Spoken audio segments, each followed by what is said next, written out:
রঘুনাথপুরে 4 শিশুকে ধারালো অস্ত্র দিয়ে কোপানোর অভিযোগ চাঞ্চল্য এলাকায়।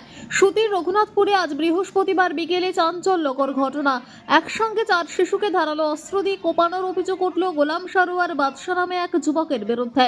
গুরুতর আহত অবস্থায় 4 শিশুকেই জঙ্গিপুর হাসপাতালে চিকিৎসার জন্য নিয়ে যাওয়া হচ্ছে। তাদের অবস্থা আশঙ্কাজনক বলেই খবর।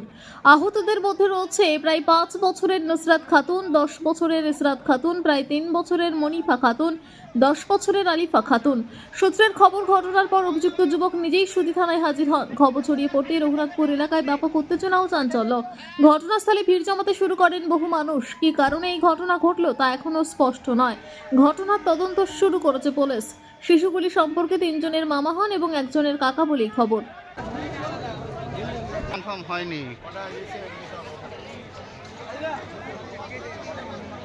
চলো আসতে নাহলে মাথায়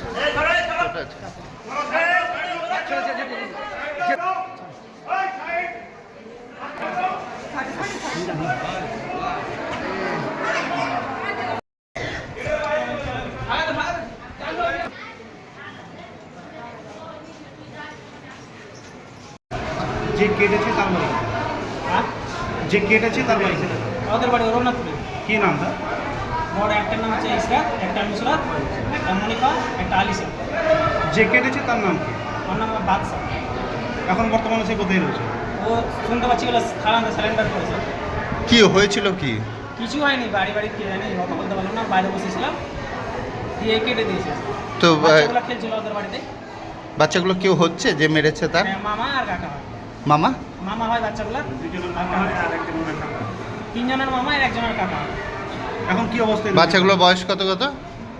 12, 10 আর একটা 7 আর একটা 3। কি কারণ কিছু বুঝতে পারেন? কারণ কিছু বুঝতে পারবে। বাচ্চাগুলোর নাম কি কি? একটা হচ্ছে আলিসা, ইসরাত, নুসরাত আর মনিফা। বয়স? ওই তো বললাম। আলিশার? আলিসার বয়স হলো 10 বছর, ইসরাতের বয়স 12 বছর, আর নুসরাতের 6 কি 7 বছর হবে, আর মনিফাটা 3 থেকে 4 বছর।